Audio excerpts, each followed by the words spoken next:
law enforcement, and safety agencies. Only yesterday, the Commission held a virtual meeting with all the resident electoral commissioners in which we reviewed preparations for the state elections. In addition to election technology, logistics, and a host of other issues, security was also discussed. We will present the issues at this meeting for further discussion and, most importantly, for appropriate action. The governorship and state assembly elections this weekend involves more constituencies than the national elections held about 3 weeks ago.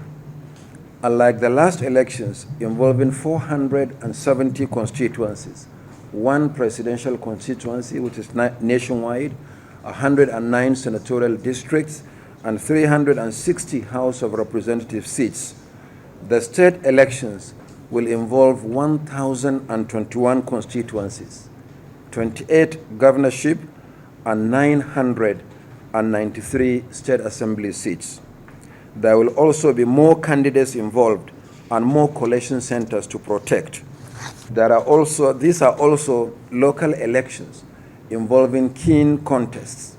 It is therefore important for parties and candidates to speak to their agents and supporters to see the elections as a contest and not war. They should refrain from acts of violence that may mar the elections or compromise the security of our personnel, observers, the media, service providers, and even the security personnel deployed to protect the process. The Commission is encouraged by the directive to state commands by the Inspector General of Police to handle all cases of electoral offenses expeditiously. Addressing these complaints. For the security agencies, I know a lot has been done.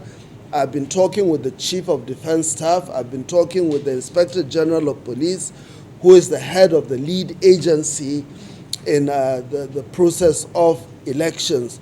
So far, so good. We do not envisage anything that's going to be terrible or apocalyptic in terms of the next few days.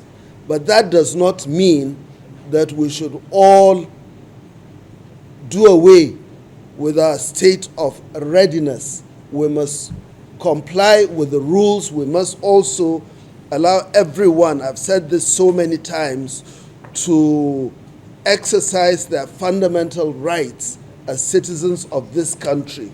What we do not want to happen is for anybody to preempt and to take the law into his or her own hands. I want to be very, very clear on this. We're going to give the maximum support to all entities involved in this process. And we're also calling on the political bigwigs, the gladiators, to call their lieutenants to order. Anybody who is itching to undermine this process should please think again. It is not in his own interest. It is not in the interest of the nation as well. Finally, those of us in the security agencies will continue to work around the clock. All the crisis centers are open. All the communication systems are also open. And we've been talking with the chairman of INEC.